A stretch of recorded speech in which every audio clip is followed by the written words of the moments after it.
Ukraine సైన్యం రష్యాకు మునుపెన్నడూ లేని విధంగా కోరుకోలేని షాక్ ఇచ్చింది.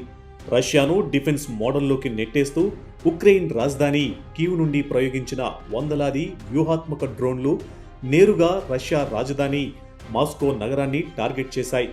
మాస్కో పరిధిలోని అత్యంత కీలకమైన ప్రభుత్వ రక్షణ విభాగాలు, ఇంధన కేంద్రాలే లక్ష్యంగా ఈ భారీ స్థాయిలో దాడులు జరిగాయి. ఈ దాడి తీవ్రత ఎంత ఘోరంగా ఉందంటే వరుస పేలుళ్ల దాటికి మాస్కో నగరంలోని ఆకాశం మొత్తం దట్టమైన నల్లటి పొగతో నిండిపోయింది. దాడులు జరిగిన ప్రధాన లొకేషన్లలో భారీగా మంటలు చెలరేగడంతో రష్యా రక్షణ సిబ్బంది నిరంతరం శ్రమిస్తూ మంటలను అదుపు చేయడానికి ప్రయత్నిస్తున్నారు.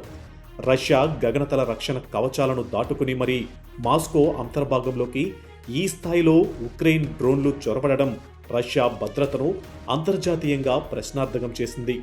అయితే రష్యా రాజధాని మాస్కోలో ఈ విధ్వంసం సృష్టించిన తరుణంలోనే అంతర్జాతీయ దౌత్య రంగంలో ఉక్రెయిన్కు ఒక పెద్ద విజయం దక్కింది. ఈ మెగా డ్రోన్ దాడి నేపథ్యంలో ప్రపంచంలోనే అత్యంత శక్తివంతమైన ఆర్థిక వ్యవస్థలు గల G7 దేశాల నాయకులు రష్యాపై ఆర్థిక, రాజకీయ ఒత్తిడిని మరింత తీవ్రం చేయడానికి ఏకగ్రీవంగా అంగీకరించినట్లు ఉక్రెయిన్ అధ్యక్షుడు వోలోడిమిర్ జెలెన్స్కీ అధికారికంగా ప్రకటించారు.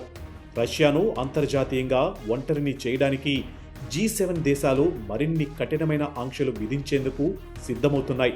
ప్రస్తుతం రష్యా సరిహద్దుల్లో యుద్ధ వాతావరణం మరింత ఉత్కంఠంగా మారుతుంది. ఈ చారిత్రాత్మక డ్రోన్ దాడులకు సంబంధించి మాస్కో నగరంలో జరుగుతున్న లైవ్ పరిణామాలను, గ్రౌండ్ రిపోర్టును మా అంతర్జాతీయ ప్రతినిధుల ద్వారా నిరంతరం సేకరిస్తూ లైవ్ ప్రసారంలో మీకు అందిస్తూనే ఉంటాం.